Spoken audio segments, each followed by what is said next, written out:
Hi. Turbo ഇടിപ്പടം. ഇന്നലെ turbo കണ്ടു. മമ്മൂക്കയുടെ അതിമനോഹരമായിട്ടുള്ള ഫൈറ്റുള്ള സിനിമയാണ് ടർബോ. അദ്ദേഹം ഈ ഒരു പ്രായത്തിലും ഫൈറ്റൊക്കെ ചെയ്യാൻ വേണ്ടി എടുക്കുന്ന ഒരു എഫേർട്ടൊക്കെ നമുക്ക് പറഞ്ഞറിയിക്കാൻ കഴിയില്ല. അതേപോലെ മനോഹരമായിട്ട് ചെയ്തിരിക്കുന്ന ഒരു സിനിമയാണിത്. ഫൈറ്റിന് വേണ്ടി മാത്രം നമുക്ക് ഈ സിനിമ കാണാം, കുഴപ്പമൊന്നുമില്ല. പക്ഷേ എനിക്ക് പറയാനുള്ളത് മിഥുൻ ഇമ്മാനുവൽ തോമസിനോട്.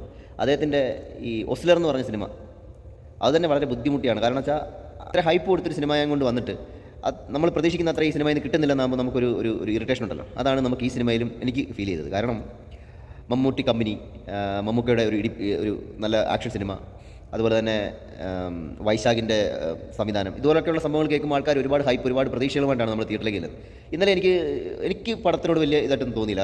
കാരണം ഒരു സാധാരണപ്പെട്ട ഒരു മനുഷ്യനാണെന്ന് പറഞ്ഞാൽ പോലും അയാൾ കൈകാര്യം ചെയ്യുന്നത് വലിയ മാർഷൽ ആർട്സിൻ്റെ മാസ്റ്റേഴ്സിനോടും ഈ ലോകം തന്നെ മറിച്ചു വെക്കാൻ പറ്റുന്ന രീതിയിലുള്ള വില്ലന്മാരോടൊക്കെയാണ് പുള്ളി ഏറ്റുമുട്ടുന്നത്. അത് ഒറ്റയ്ക്ക് ഈ ക്ലീഷയൊക്കെ നിർത്താനുള്ള സമയമായില്ല. എനിക്ക് വൈശാഖിനോട് എനിക്കതാ ചോദിക്കാനുള്ളത്. വൈശാഖിനോട് ഈ പറഞ്ഞ മിഥുൻ ഇമ്മാനുവൽ തോമസിനോട് ചോദിക്കാനുള്ളത്. ക്ലീഷയുടെ ബഹളമാണ്. അതുപോലെ തന്നെ ഈ വൈശാഖ് ഈ പുലിമുരുകൻ എന്ന് പറഞ്ഞ സിനിമയ്ക്കകത്തുനിന്ന് ഇപ്പോൾ ഇങ്ങോട്ട് വെളിയിലോട്ട് വന്നിട്ടേ ഇല്ല. പുലിമുരുകൻ എത്ര നാൾ മുമ്പ് ഇറങ്ങിയാണ്. അതേപോലെ തന്നെ പുലിമുരുകൻ സിനിമയിൽ മോഹൻലാൽ ഒരു വള്ളിയിൽ അറ്റത്തിങ്ങനെ ഒരു കത്തി കെട്ടിയിട്ട് അത് വെച്ച് ഇങ്ങനെ എറിഞ്ഞിട്ട് പുലിയെ പിടിക്കുന്ന ഒരു സീനുണ്ട്. അതേ സംഭവം തന്നെയാണ് ഇതിനകത്തും കാണിക്കുന്നത്.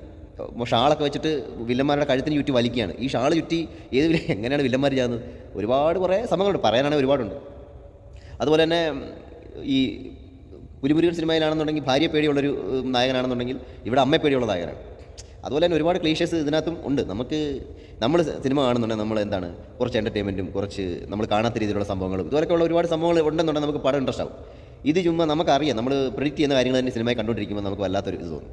പിന്നെ ഈ സിനിമ കാണണം എന്നുള്ളവർക്ക് ഇൻട്രസ്റ്റ് വരുന്നത് മമ്മൂക്കയുടെ അദ്ദേഹത്തിൻ്റെ ഒരു ഡെഡിക്കേഷൻ, അദ്ദേഹം സിനിമയോട് കാണിക്കുന്ന ഒരു ഡെഡിക്കേഷനും ഫൈറ്റ് സീനിലൊക്കെ അദ്ദേഹം കാഴ്ചവെക്കുന്നൊരു ഓരോരോ സംഭവം. അതായത് ലാസ്റ്റ് ഫൈറ്റ് സീനൊക്കെ അതിമനോഹരമായിട്ടാണ് ചെയ്തിരിക്കുന്നത്. ഒരു രക്ഷയില്ലാത്ത ഫൈറ്റ് സീന്. അതൊക്കെ ഇപ്പോഴത്തെ കൊച്ചു പിള്ളേർ സെറ്റ് പോലും ചെയ്യുമെന്ന് എനിക്കറിയില്ല. അതേപോലെയാണ് ഫൈറ്റ് സീനിൽ അദ്ദേഹം ഈ ഒരു സമയത്തും ഫൈറ്റ് ചെയ്തിരിക്കുന്നത്. ഇമ്മാനുവൽ തോമസിൻ്റെ കഥ, തിരക്കഥ ഇതുപോലുള്ള കാര്യങ്ങളിൽ മാക്സിമം ഹൈപ്പ് കൊടുത്തതിനനുസരിച്ച് നിങ്ങൾ ഹൈപ്പ് കൊടുക്കുന്നുണ്ടെങ്കിൽ അതനുസരിച്ച് എന്തെങ്കിലും ഈ സിനിമയിൽ ചെയ്യണം. അതാണ് ഒരു പ്രേക്ഷകൻ എന്നുള്ള നിലയിൽ പറയാനുള്ളത്.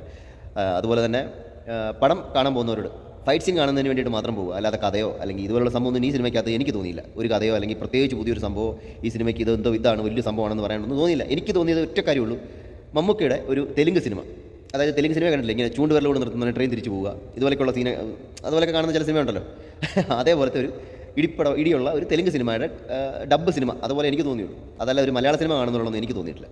അപ്പോൾ അതുകൊണ്ട് ടർബോ മമ്മൂക്കയ്ക്ക് വേണ്ടിയിട്ട്, മമ്മൂക്കയുടെ ഫൈറ്റിന് വേണ്ടി മാത്രം കാണാൻ പറ്റുന്ന ഒരു സിനിമയാണ്. അതാണ് ഈ സിനിമയെപ്പറ്റി എൻ്റെ അഭിപ്രായം. ഓക്കെ.